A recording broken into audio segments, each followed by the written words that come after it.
ಮುಂಜಾನೆ ಎದ್ದ ತಕ್ಷಣ ಅಪ್ಪಿತಪ್ಪಿಯೂ ಇವುಗಳನ್ನು ನೋಡಲೇಬೇಡಿ. ನಾವು ಮುಂಜಾನೆಯನ್ನು ಹೇಗೆ ಆರಂಭಿಸುತ್ತೇವೆಯೋ ಹಾಗೆ ನಮ್ಮ ಜೀವನ ಇರುತ್ತದೆ. ಮುಂಜಾನೆ ಇವುಗಳನ್ನು ನೋಡಿದರೆ ದುರದೃಷ್ಟ ಕಾಡುತ್ತದೆ ಮತ್ತು ಯಶಸ್ಸನ್ನು ಸಾಧಿಸಲು ಸಾಧ್ಯವಾಗುವುದಿಲ್ಲ.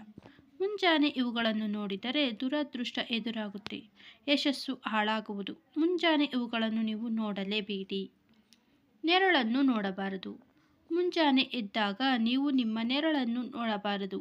ಶಾಸ್ತ್ರದ ಪ್ರಕಾರ ಒಬ್ಬ ವ್ಯಕ್ತಿಯು ಮುಂಜಾನೆ ನೆರಳನ್ನು ನೋಡುವುದರಿಂದ ಅಹಿತಕರ ಘಟನೆಗಳು ಸಂಭವಿಸಬಹುದು. ಮುಂಜಾನೆ ನೆರಳನ್ನು ನೋಡುವುದನ್ನು ಅಶುಭವೆಂದು ಪರಿಗಣಿಸಲಾಗುತ್ತದೆ. ಒಬ್ಬನು ತನ್ನ ನೆರಳನ್ನು ಮಾತ್ರವಲ್ಲದೆ ಇತರರ ನೆರಳನ್ನು ನೋಡುವುದು ತಪ್ಪಿಸಬೇಕು.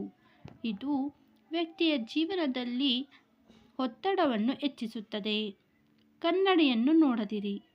ಶಾಸ್ತ್ರದ ಪ್ರಕಾರ ಕೆಲವರು ಬೆಳಗ್ಗೆ ಎದ್ದು ನೇರವಾಗಿ ಕನ್ನಡಿಯಲ್ಲಿ ತಮ್ಮ ಮುಖವನ್ನು ನೋಡಲು ಬಯಸುತ್ತಾರೆ.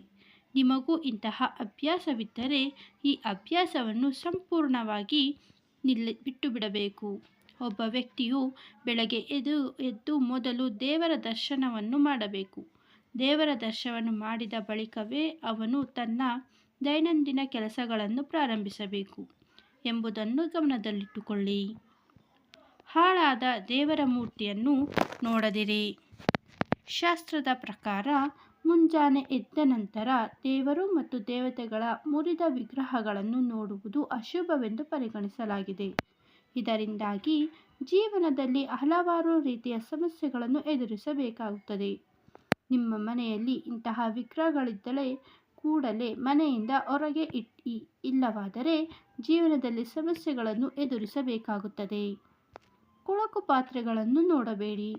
ಬೆಳಗ್ಗೆ ಎದ್ದ ನಂತರವೂ ಕೊಳಕು ಪಾತ್ರೆಗಳನ್ನು ನೋಡುವುದನ್ನು ತಪ್ಪಿಸಬೇಕು.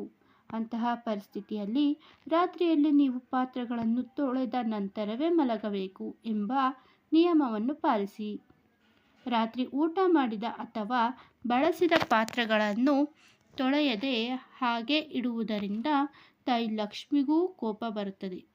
ಮುಂಜಾನೆ ಕೊಳಕು ಪಾತ್ರೆಗಳನ್ನು ನೋಡಿದರೆ ಅದು ವ್ಯಕ್ತಿಯ ಜೀವನದಲ್ಲಿ ಆರ್ಥಿಕ ಸಮಸ್ಯೆಗಳನ್ನು ಹೆಚ್ಚಿಸುತ್ತದೆ ಎನ್ನುವ ನಂಬಿಕೆ ಇದೆ. ಸ್ನೇಹಿತರೆ, ಇಂದಿನ ಈ ಮಾಹಿತಿ ನಿಮಗೆ ಇಷ್ಟವಾಗಿದ್ದರೆ ದಯವಿಟ್ಟು ಲೈಕ್ ಮಾಡಿ ಮತ್ತು ಚಾನಲ್ಗೆ ಸಬ್ಸ್ಕ್ರೈಬ್ ಆಗೋದನ್ನು ಮರಿಬೇಡಿ. ಮತ್ತೊಂದು ವಿಶೇಷವಾದ ಮಾಹಿತಿಯೊಂದಿಗೆ ಭೇಟಿಯಾಗೋಣ. ಧನ್ಯವಾದಗಳು.